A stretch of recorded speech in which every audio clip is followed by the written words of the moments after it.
my name is Aoife Dean and this is the Happy Weight Podcast. Thank you so much for joining me. Today I want to talk about that horrible feeling when you're like, oh my God, I can't believe it, I'm back to square one. Like, is that not just the most soul-dropping feeling there is? Extra worse if we're kind of like, I'm actually the same place I was 5 years ago or 10 years ago or 15 years ago or whatever. That is a horrible feeling. And so today I'm going to be talking about basically how we deal with that situation, the mindset changes, the behavioral changes, like where we go forward from there. And if you haven't already, please like and subscribe. That would be cool. Thank you so much. So first of all, right, I'm taking it for granted that we want to get to a better place with our eating and weight, okay? So it's like it's a goal. It's a form of a transformation, okay? And we're entitled to have goals and we're entitled to go for our dreams and all the rest of it. But with that, we have to be pretty clear that no one ever got a goal or a transformation without being pretty robust and defiant. So I kind of think the number one thing with I'm back to square one is you can't entertain that. If you want plan A, there is no plan B. And also, you know, there's that saying, if you want to capture the island, you have to burn the boats. So there is no going back. You are not going back. Like, even if you're listening to a podcast like this, you are open to change. You are open to learning. You are open to growth. You are open to moving forward. That shows that you probably will. You're not taking no for an answer. You're getting that goal. And I'm pretty sure there's been stuff in your life, no matter how small or big, you're like, I don't know how I'm going to figure it out, but I'm going to figure it out and I'm going to get my hands on it. You know, I think as well, like say with, you know, the Oscars or the Grammys or the Golden Globes, you know, in a lot of basically success speeches, let's say, they said I'd never achieve this, or for that teacher who said I couldn't do this, you know, I think there's always those kind of stories, you know, in people's success stories. So it's just a little bit weirder with our eating and weight because it's unlikely, I would say, that we have a load of naysayers in our real life saying that you could never in any way move forward with your eating and weight. It's unfortunate that the naysayer lives in our head and can be there 24/7, you know, reducing our motivation. So I kind of think that inner critic that can be like, who are you kidding? In those back to square one moments, there's no bottom to the negativity there. You know, you thought you were the bee's knees there last week and you were all cocky and confident and hopeful and geez, isn't that a laugh? Like, that's just some of my inner critic stuff. Like, seeing that as a separate external force, almost that inner critic in your head, it's like we can refer to that side of our brain. But considering that side of our brain is not getting us the results we want, or the times we've listened to that side of our brain more, our eating and weight has got worse, well then we've a right to like listen to an alternative voice in our head. So like, you know that Henry Ford quote, whether you think you can or you can't, you are right. When you're working in eating and weight issues, there's nothing more true. I'm feeling positive, I'm feeling hopeful, and then when they're on that vibe, they're making all these excellent decisions, which move them on even quicker. And then when they're saying, who am I kidding? I'll never change. I haven't changed. All my decisions I've made aren't good enough. I'm not where I should be with my eating. I'm not where I should be with my weight. It's like, boom, you know, you get to be right as well. So how I see it instead is if you learned anything, you win. So basically, a bad situation or a bad week with food could actually help your future weight more than a good week if you learn from it. If you learn something that's the fifth time you've been triggered by that thing, or, you know, it caused you to overeat again, or it caused you to have self-doubt again, that's cool, that's helpful. If you're kind of like, oh wow, I can totally see why things spiraled, note to self, that's something that's valuable. You know, all those statements like you fail forward and every success is 1,000 failures. If you're really keen now on cracking this, you'll be big enough and bad enough to accept feedback. And sometimes feedback is our body feeling crap, clothes feeling tight. It's all just feedback. You always win. As long as you're learning, you're winning. And I suppose the whole back to square one mindset is coming from a binary black and white mindset, so that you're either winning at life and doing amazing, or you're back to square one, 0% fixed. And that doesn't leave any room for growth. And so that's why it's like, if you change your mindset to, as long as you learn something, you win. And the thing that you learn can be teeny. It could be like, oh my God, I love the pizza, I love the chips, the Viennetta was unnecessary. Or you're like, note to self, that was the 5th time I stayed on late at work and I ended up at the vending machine. Or that was the 3rd time I've had a conversation with her about dieting and then gone home and overate. You know, so it's like we actually want to spot those patterns, because we want to stop putting ourselves in the same position that makes us mistreat ourselves, whether that's mistreating ourselves with food or whether that's mistreating ourselves with negative self-talk. We want to spot the patterns of when it happens. With that, again, with the learning, we want to actually be logical, not emotional and illogical. So an example of being emotional and illogical would be, you will never lose weight. Never in the course of your life be a pound lighter than you are now. The reality is, of course, you know, even on your worst day, there is a possibility that you could be a pound lighter. And if you could be a pound lighter, well, then you could be another pound lighter after that. And if you could be another pound lighter after that, you might be a pound lighter after that. And I'm not saying you should weigh yourself, but I'm just saying biologically or theoretically, that is true. So the illogical emotional statements are kind of the black and white, you'll never change, you haven't changed, whatever. And then I think us being logical and reasonable and more humane with ourselves is we're looking at the whole story in proper context. So say, for example, I had a client there and they had a tough time with overeating last week. And, you know, you could go into the story of, it's always me, no matter what I do, I always go back to overeating. Or you could look at it like a kind of compassionate, curious human, as to be like, you know, what might have been the factors that would have produced those behaviors in me, or those unhelpful coping strategies that I have, or what might have caused emotional irregulation last week that I felt I needed to comfort eat more.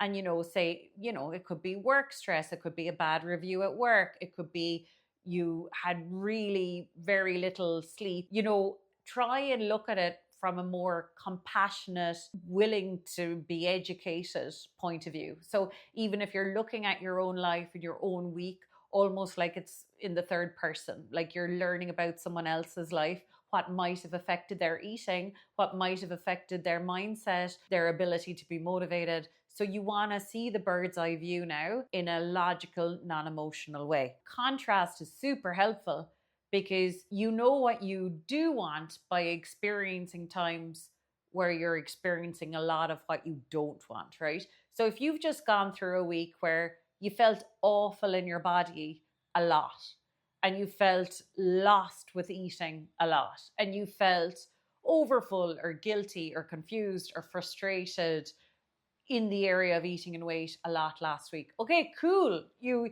know what you don't want, so it gives you some clarity on what you're moving towards. So what is it that you're moving towards? Maybe positive, pleasurable meals where you're conscious when you're eating, you're being very high bar, high standards about things. So you're really clicking in with the taste, you're really clicking in with the feeling, and you're really having a high bar. So you're fully able to say no to this because I'd like more of those, or I like the taste of those, or I like the feeling of those. And you're making positive memories. You're having a nice time with food. You're coming away from the table, you're coming away from meals, you're walking up to bed at night, and you feel quite nice because of what you've done with food today in your body. And you've been so unique and listening to your body's needs and feedback. And then I suppose progressing is obviously the opposite of feeling stuck.